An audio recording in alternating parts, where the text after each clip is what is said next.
Alright, what is up guys, Zero here, and today we're here to take a look at the day 2 decks for I think this is the Winter 2022 CS. So these are the 16 players who have actually made it into day 2. So you either look at it two ways. You can either see them as good players or just really big sacks, however you want to look at it. But yeah, so we're here to look over the deck choices and give my thoughts on it. And yeah, so yeah, just quickly take a look at everything. So before, I don't even need to look at it. I've actually already looked at this a little bit earlier, but I don't even need to click through all of this. But everyone here in top 16 brought Gears as one of their decks, and I am not even remotely surprised. I think Gears are by far the best deck in the game right now. So I think if someone didn't bring Gears as one of their decks, they'd actually be throwing. So yeah, Gears 16 out of 16 full representation. I'm not even remotely surprised. I am fully expecting Gears to be the deck that gets banned every single round as well, because playing against Gears very much is a die roll. If you lose the coin flip against Gears, you might as well have lost the game, because Gears are very good at turtling the game down, and once they hit third strike, they heritage you and the game is over. So I don't think a whole lot of people want to play against that. So yeah, I am fully expecting Gears to be banned completely. I'm probably not expecting to see Gears on stream at all. So that's either a good thing or a bad thing, depending if you want to see the deck be played or not. So yeah, and so Gears obviously are the most represented deck. So what's the second most? So the second most represented deck is Coral. So BT. Coral has a 15 out of 16 rep rate, so only one person did not bring Coral. The one guy being this guy who decided to bring Royals and Kagero as his decks along with Gears.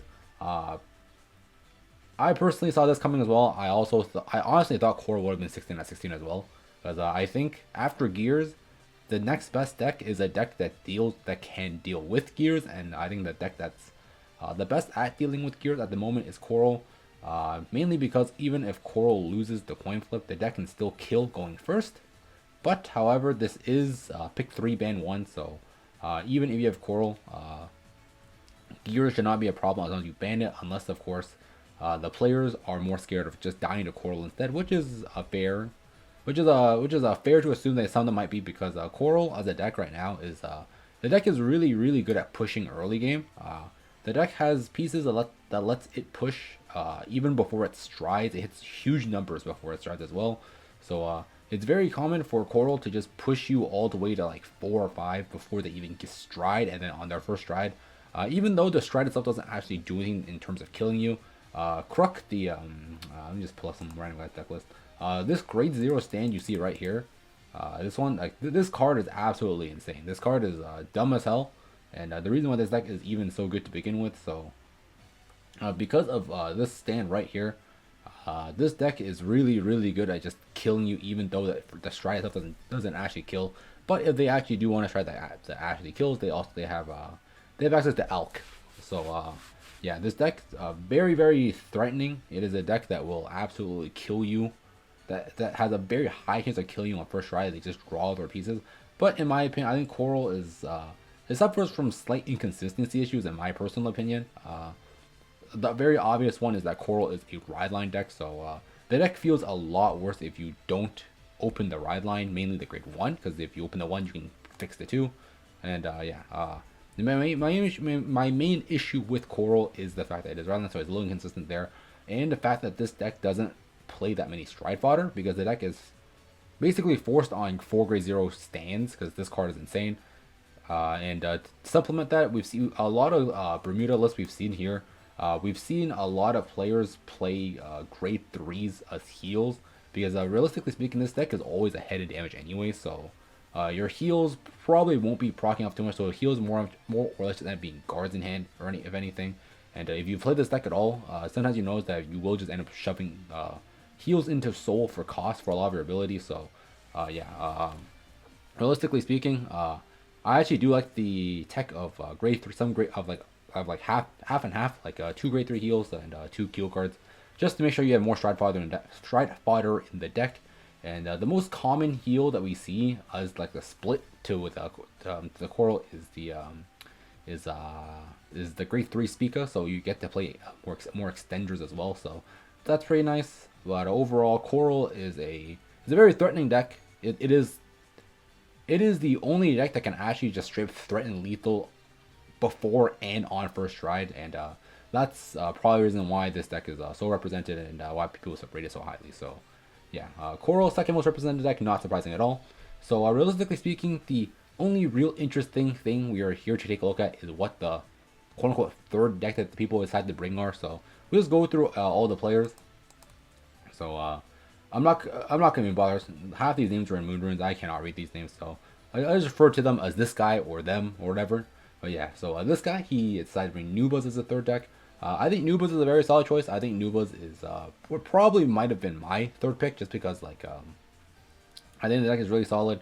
I think Nubuz specifically are really good against Coral because like I said earlier, I think Coral's biggest issue is one fine ride line obviously, but their second issue is actually drawing stride fodder, and Nubuz can obviously rip hand out, so if they can rip hand out, they can rip out the stride fodder, so they can make Coral really bleed hand really badly, and as such, I think Nubuz are a very, very good third pick in my opinion, and I think, I'm pretty sure I remember correctly, Nubuz are actually the third most picked deck as like that third pick, so yeah. So Nubuz, pretty solid deck, and not surprising to see quite a bit of it.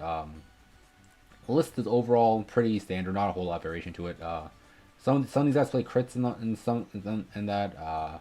I think the standard grade 2 lineup I've seen from the JV players is 4 of each bear, 4 of the Sadagetsu, and then 1 whatever.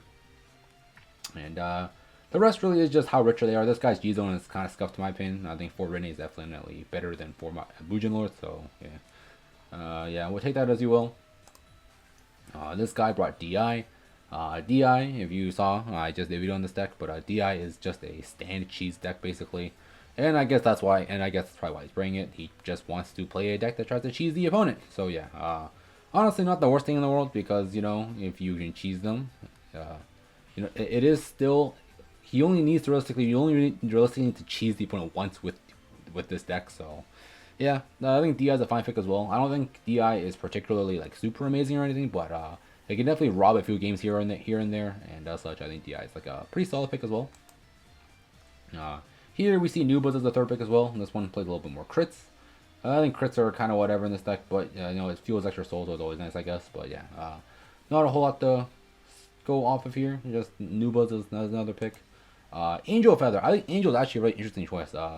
The quote-unquote good players, at least the players that people respect in the community, I will exclude this guy, but Silk and Idame as well, they both, and this guy as well, I guess, all brought Angels as their third deck, and I think I can understand why their thought process of Angels. So if you look at this list, obviously it doesn't clearly say which list of Angels it is, but this list is very obviously Zero Damage Angels. This is very, very close to the list that I was playing for Zero Damage Angels, but yeah, this is Zero Damage Angels just because they're playing all draws. They're playing a bunch of super unconventional cards that you probably wouldn't see in either list, and the G-Zone is definitely tech towards just to be able to play out a long game. So yeah, all 3 of those, I think they're pretty much the same, I think, for the most part. But yeah, Zero Damage Angels, and the thought process behind this is that I think Zero Damage Angels lose really bad to Gears because there's a limit to how much you can stall against a deck that gets 2 turns once they hit third stride. So I think Angels in an environment where you can make sure you never play against Gears are a pretty solid deck, because all these other decks can't. I think Coral is the only exception. If Corals can randomly rail you, if you don't flip your heals on defensive, you might just die. But against like all these other like third decks that people bring that isn't Gears, like I think Nubas lose really hard to Angels because you're never at 5, so Nubas are never really that threatening. As long as you play around the Drachma, you should be fine. This guy is DI. DI also needs your opponent to be at around 4 or 5. Angels need to heal down. I think some other common picks were like Kagero. I thought I saw Kagero. I guess not. There's like 1 Kagero, Royals. Like I feel like their assumption here is that they ban Gears so they don't just lose the extra turn. They hope they don't just get ransacked by Coral, and then I think their thought process here is that they think that Nubas will be the 3rd most represented deck, and Angels deal really well with Nubas against Nubas. So that's probably why they decided to bring Angels. So yeah, I think Angels are pretty somewhat big brain pick, I guess. But yeah, people who don't like these fucking zero damage decks, Angels are like the one deck that just does not care about the harmonics buff because they want you to harmonics anyways. So be prepared to see some really long games with Angels on stream because I doubt this deck is gonna get banned out. So yeah, be prepared to see this deck on stream and prepare to see like 30-minute games. That's so. There's that. Nubas again. Yes, the Nubas pretty standard. All the JP lists more or less look the same. Nubas. This is the one guy who didn't bring BT as one of this deck. I think this guy is throwing, to be perfectly honest. But he's either bring 9 crit Ult Mile and Overlord. I think Overlord is like decent, I guess. I don't particularly think either of these decks are that good, but as Overlord is just a solid deck all around, I guess. But his Royals list is very interesting to say the least. For one, it is 9 crit, which is like cool, I guess. He just says you just want to sack the opponent to death, which is like a way you can win. But I think the most notable thing here is that his G zone is scuffed as hell. He has like cards I don't even know what they do, but realistically speaking, I guess the only really important card is Luminous Hope. But zero OG Fidus, 0 of the new Fidus is kind of sus to me because at the end of the day, the new Fidus I think is still like better than Luminous Hope as an extender once you can actually use it. So I'm very surprised he doesn't have a single copy considering Fidus is not a G flip, the new one at least. So he can definitely just play out like one of if he has it. So I'm actually pretty surprised that he's not playing that in his G zone at all. So I don't know. This guy's list I think is the most sus his lineup just because he doesn't have BT. He is playing like 9 crit all miles. So it's Kagero. So yeah, I think this guy's lineup's a little sus, but hey, you know, maybe he'll win. Who knows? Wouldn't be the first time some random jank won a CS. So yeah. Not you. So here, next we have Born Nubas as the last deck. Notably, this guy is not playing crits, so I guess there's some difference there. This guy is also playing Nubas. Again, pretty solid, pretty standard list. Notably is that this guy's not playing the OG bear, he's playing Genkais and Fudais instead. Which is like probably just a player preference kind of thing. This guy is on Link Joker. This is the one guy. I think Link Joker is kind of especially when Anj, or I guess not Anj, Coral is the second most popular deck, and that shouldn't be a surprise at all to anyone who's actually playing JP meta. And this deck, not only do they have the turn 2, the grade 2 core that can hit bounce 2 cards to hand to clear out the board, but they also have Anj, the Anj strat, which can target circles to bounce those back to hand. So the Anj can just clear out locks as well. So I'm actually very surprised I brought Link Joker as a third deck. Like, I don't think Link Joker is particularly bad or anything, but like, I don't really see the point of Link Joker. I feel like Link Joker also is not a particularly amazing pick, especially considering if Nubas are the predicted third most popular deck. I think Nubas absolutely destroy Link Joker. So yeah, a very interesting third pick here for this guy. His G zone also kind of scuffed too. I see 2 big crunches in there. Those probably should be universes instead, but yeah. What can you do if you're poor, I guess? Then we have 2 Angel Feathers. I went over that earlier, so we won't go over it again. Here we see Nubas again. DI again. Same thing. Difference is this guy's playing Chariot on heal instead of heal guards, but game plan is still the same thing with this deck, realistically speaking. Thin deck, flip stands, with Blade or Mouse, blah blah blah blah blah. Yeah, still the same. Realistic, still the same game plan. Nubas again, and then this guy bought Fenrir. So that's on Fenrir. I think Fenrir is fine.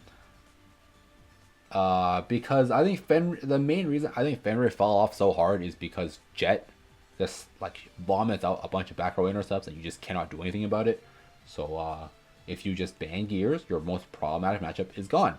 Only issue here is that since Coral is the second most popular deck, if you lose the coin flip to Coral, the deck will just murder you and you will just die without playing the game at all. Because obviously this deck does not play heal guards. Obviously, not that heal guards are like too effective, but sometimes they can still block out a poke or two. So still nice to have.